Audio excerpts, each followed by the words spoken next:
Hey everyone, this is Pete, and I've been putting off playing Shantae and the Seven Sirens, the 5th Shantae game, for quite some time. So long in fact that it got updated to include a new definitive mode before I'd played it even once. As I record this though, I'm staring down the release date of Final Fantasy XIV's new expansion Dawn Trail, so I didn't want to start anything too huge, and thus it seemed like an ideal time to jump into a 10-hour adventure like Shantae and the Seven Sirens. So I did, and it will doubtless not surprise you to learn that I had a good time. So let's take a closer look. As you'll know if you've seen my previous Shantae coverage, the Shantae series has over time experimented and evolved while still remaining true to its basic principles. The first game is probably one of the most ambitious, impressive titles to ever be released for Game Boy Color.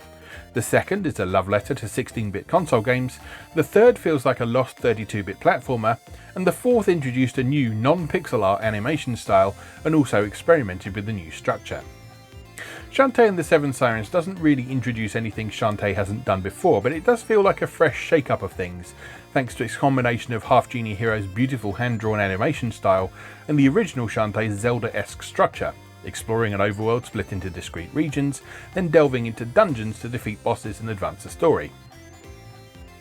This specific combination of presentation and structure hasn't been done before in the series, so it's enough to make Shantae and the Seven Sirens feel fresh and new.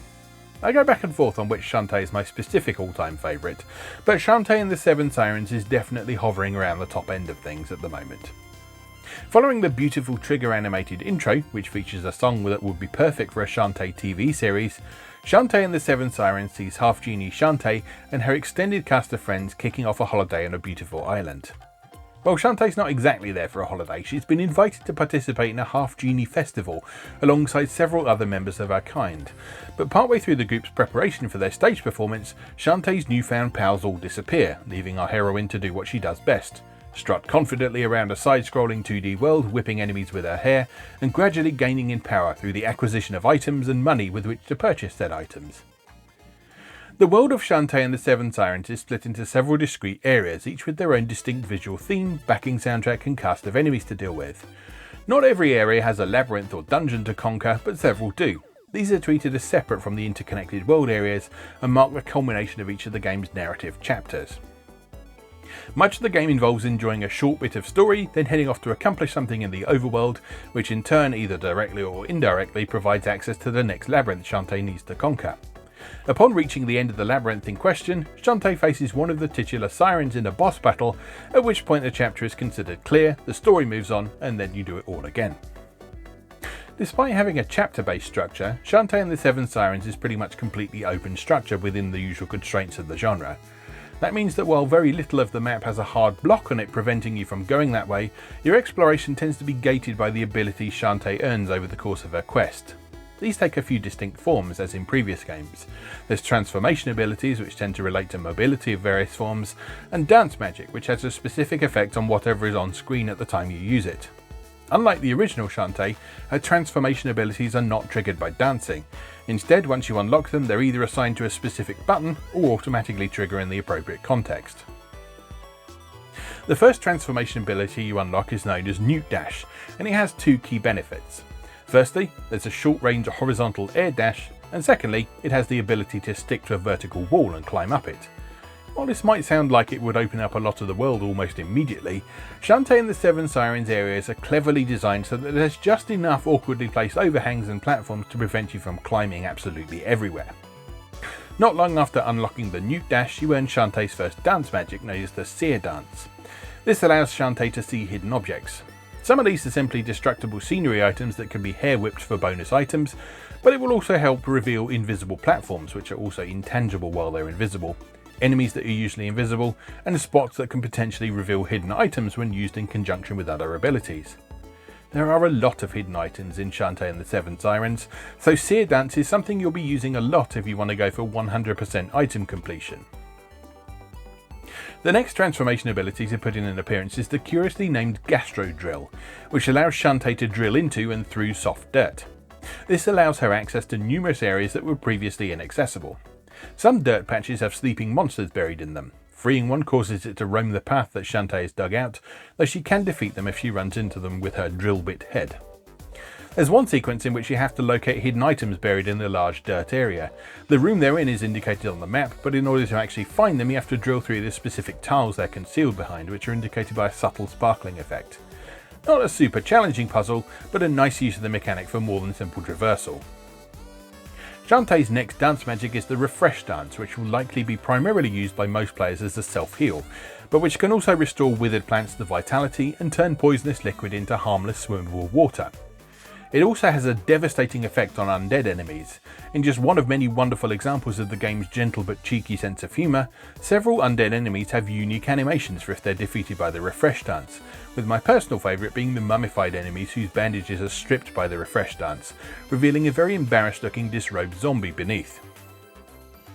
Next up, Shantae earns the delightfully named Bonker Tortoise transformation, which allows her to do two things: a ground pound that will smash through cracked stone blocks below her, and a charge attack that will shoot her horizontally across some gaps and again crack stone blocks in her path. There are also some of the hidden items revealed with the Seer dance that require the Bonker Tortoise to ground pound in a specific place to reveal themselves, so there's already some synergy between Shantae's abilities at this point. The next dance magic Shantae earns is the Spark Dance, which summons a localized blast of electricity, powering any electrical items in the vicinity. There are a number of sections in the game where you need to use this to power objects or light up rooms, but there's also plenty of optional scenery elements it can be used on for bonus items too. This is one of those abilities that once acquired makes it worthwhile to wander the whole map you've previously explored, looking out for previously inaccessible bonuses you might now be able to trigger. After that, Shantae earns the Sea Frog ability, which allows her to swim underwater. There are several underwater rooms throughout the map where Shantae must collect all the coins as a sea frog while avoiding shots from enemies moving up and down the walls. A nice idea, but nothing was really done with it beyond making the rooms a bit more maze-like as you progress. It would have perhaps been fun to have some slightly more elaborate puzzles involving this mechanic. Shantae's final dance magic in Shantae and the Seven Sirens is the Quake Dance, which causes a screen-wide earthquake. This damages enemies, moves certain walls out of the way, and sometimes reveals hidden items. Like the Spark Dance, it's an ability you'll probably want to roam the complete map with if you're going for 100% completion. There's also one sequence in the game where it's essential to progress, but I'll leave that for you to discover yourself. Finally, Shantae gains the ability to transform into a Jet Octo, which essentially allows her to double and triple jump by squirting ink out beneath her. This is the last ability you unlock because it's probably the one that has the biggest impact on your mobility. Notably though, gaining access to the Jet Octo also coincides with some of the trickiest platforming in the game.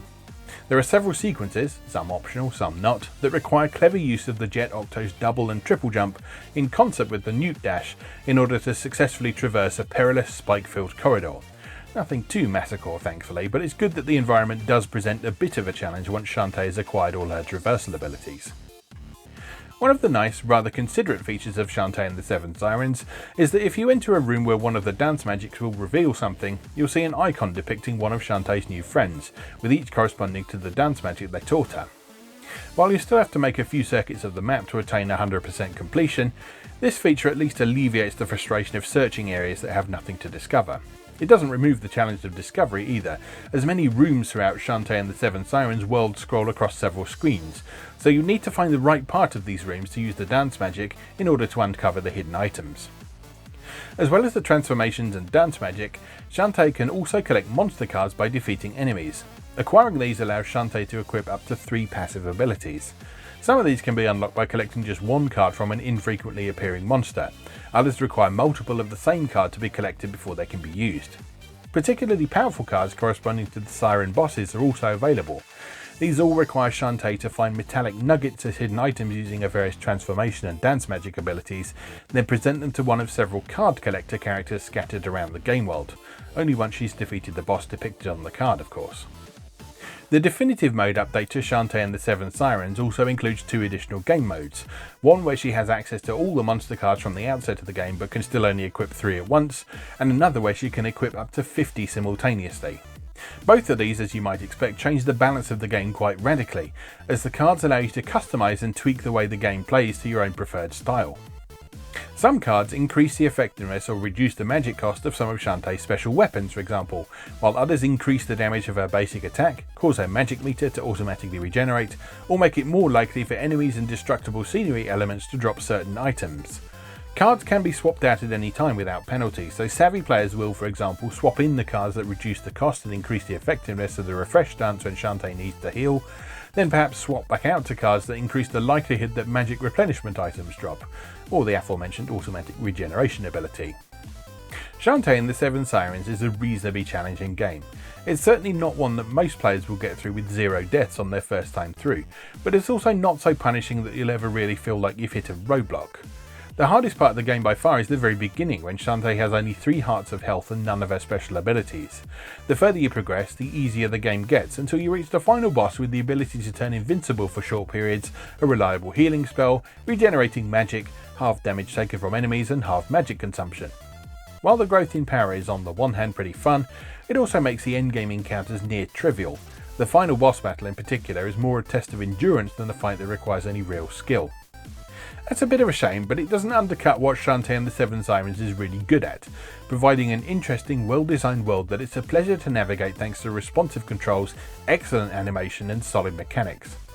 Since the vast majority of the game is about exploration rather than combat, the slightly underwhelming nature of the final boss battle, mechanically anyway, visually it's quite spectacular, doesn't sting as much as it might have done in a more combat-centric game.